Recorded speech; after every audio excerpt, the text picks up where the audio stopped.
En vídeos anteriores vimos cómo recopilar la información y empezamos a trabajar con algunas herramientas de estadística descriptiva. Vimos cómo construir tablas y gráficos. En este video vamos a ver cómo calcular estadísticos. Los estadísticos son números, funciones numéricas, que describen a un grupo de datos.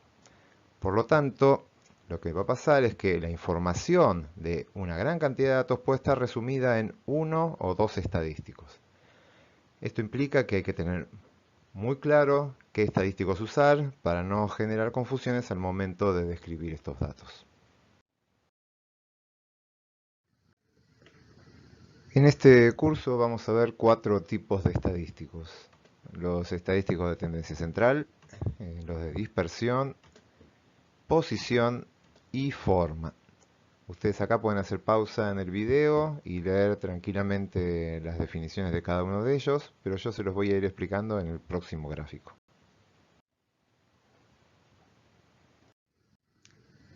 Acá tenemos un esquema de la distribución de frecuencias de una variable. Esta línea negra representa el polígono de frecuencias que vimos en las clases anteriores. Los estadísticos de tendencia central, como su nombre lo indican, intentan mostrar el centro de la distribución de mis datos, es decir, alrededor de qué valores de la variable voy a encontrar agrupados a los datos. Por su parte, los de dispersión lo que van a hacer es decirme, una vez que tengo determinado dónde está el centro de la distribución de los datos, cuántos están alejando los datos de ese centro. Un estadístico de posición es un valor de la variable cuya ubicación deja por debajo una porción definida del total de los datos. Por último, vamos a ver estadísticos de forma, que nos van a dar información sobre la distribución de los datos en cuanto a su asimetría o a su apuntamiento. Vamos a empezar a hablar de los estadísticos de tendencia central. El primero que vamos a ver es la media o promedio aritmético.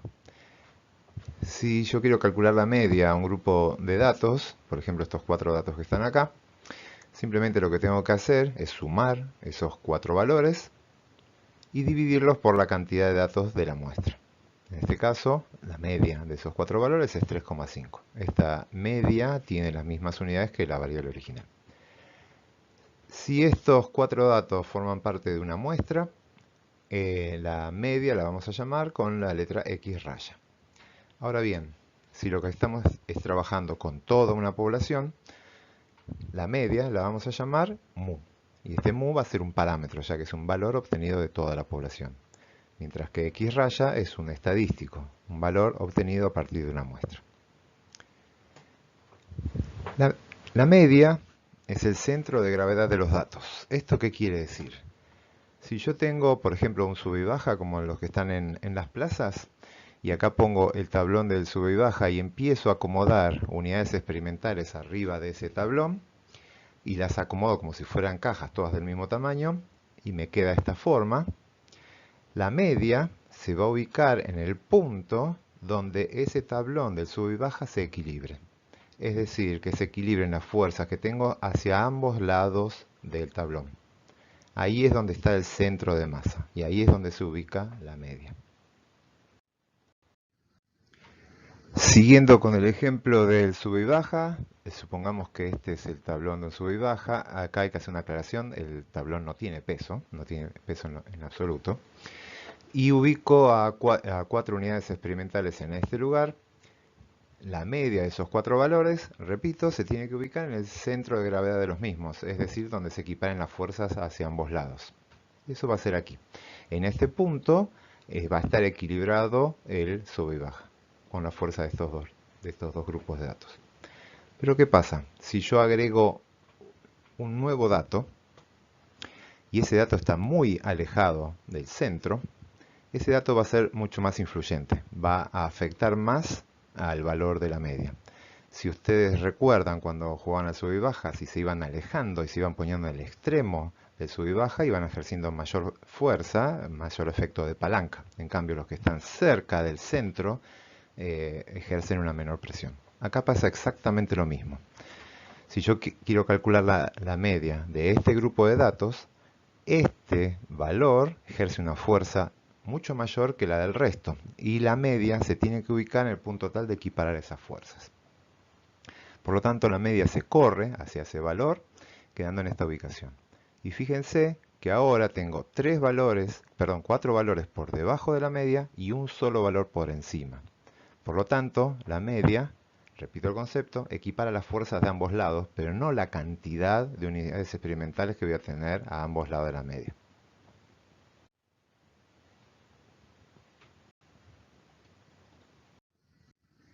Otro estadístico de tendencia central es la mediana.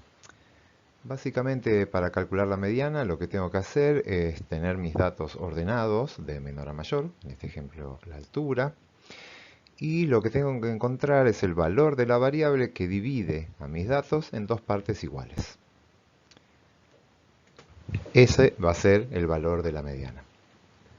Por ejemplo, si quiero calcular la mediana de estos datos, los tengo que tener ordenados de menor a mayor como está acá, y en este caso la mediana va a ser 5 porque deja 3 valores por debajo y 3 valores por encima. Ahora bien, ¿qué pasa si tengo un tamaño de muestra que sea par? Cuando ocurre ese caso, no voy a tener un único valor que deje la misma cantidad de valores por debajo o por encima. Esa condición no la cumple ni 5 ni 6. Ahí vamos a tomar la convención de que la mediana es un punto intermedio entre estos dos valores. En este caso, la mediana sería 5,5. La ventaja de la mediana es que no va a ser tan influenciada por los valores extremos. Vamos a verlo en el siguiente ejemplo. Quiero calcular la mediana de estos datos. Acá están graficados. Y la mediana va a ser un punto medio entre estos dos valores, que es el 6 y el 8. Por lo tanto, la mediana va a estar acá en 7. Ese es el valor 7, deja 3 observaciones por debajo y 3 observaciones por encima. ¿Qué pasa si el último valor, que acá tomó un valor de 11, cambia a 29? Todos los valores quedan iguales, salvo el último, que de 11 pasa a 29.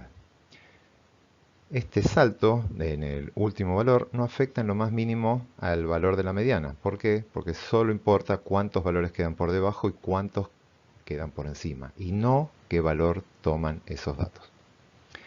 Si en esta serie le hubiésemos querido calcular la media sí se iría hacia los valores positivos, tratando de compensar la fuerza que está ejerciendo este dato tan extremo.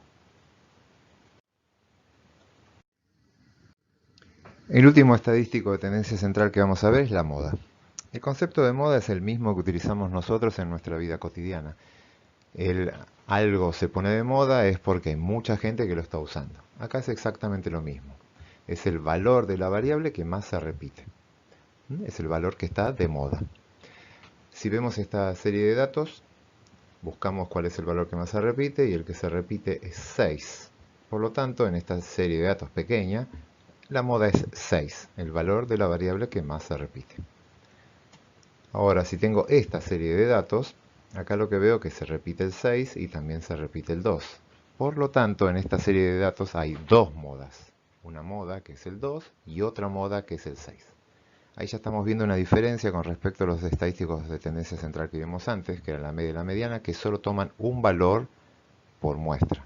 En este caso vemos que la moda puede tomar podemos tener varias modas dentro de una misma muestra. También nos puede pasar lo del siguiente ejemplo. Vean, este ejemplo no hay ningún valor que se repita. Por lo tanto, decimos que esta serie no tiene ninguna moda. A ver, estos son ejemplos simples que sirven en forma didáctica, pero cuando uno está trabajando con datos, no es muy recomendable calcular la moda en muestras tan pequeñas. La moda tiene más sentido calcularla en muestras más grandes, donde ya tengo una distribución de frecuencias y es más interesante ver cuáles son los valores que más se repiten. ¿Qué características tiene la moda? Primero, es el único estadístico que podemos calcular por una variable cualitativa.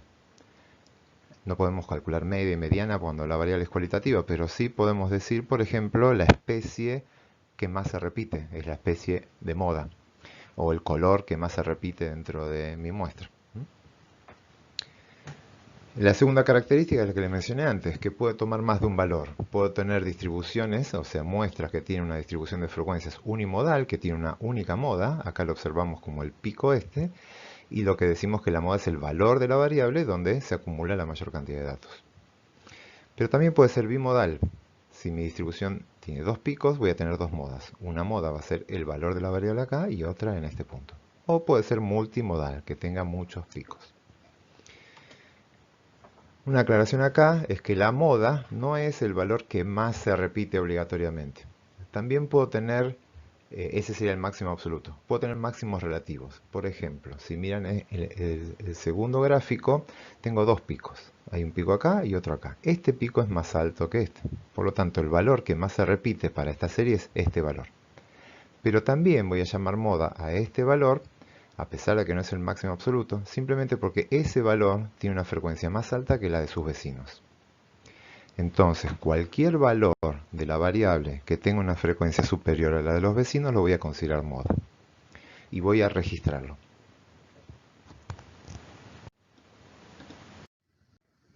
Vamos a hablar ahora un poco sobre la forma de la distribución de mis datos.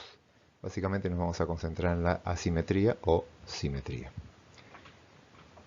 Una distribución de frecuencias se considera simétrica si a ambos lados de la mediana la forma de la distribución es similar. Recuerden, la mediana es el valor de la variable que deja la mitad de los datos a ambos lados de ella. Si yo encuentro que la mediana es un eje de simetría y genero dos imágenes especulares a ambos lados, digo que la distribución es simétrica. Eso ocurre en este ejemplo y también en el segundo. La mediana genera un eje de simetría. Ambos lados son iguales. Ahora bien, si al momento de calcular la mediana el eje no genera dos imágenes especulares de ambos lados, sino que una tiene una cola más larga, decimos que la distribución es asimétrica. Ambos lados no son iguales. Y en este caso tengo valores extremos ubicados hacia el extremo positivo del eje. Por lo tanto, voy a decir que esta distribución es asimétrica positiva. Si los valores extremos, o sea, más alejados de la mediana, se ubican hacia los valores negativos, digo que la distribución es asimétrica negativa. Una forma de ver si mis datos presentan asimetría sería comparando el valor de la media y de la mediana. Nosotros ya vimos recién que la media está muy fuertemente afectada por los valores extremos. Es decir, que si hay asimetría, la media va a tender a correrse hacia los valores extremos, mientras que la mediana no va a estar afectada.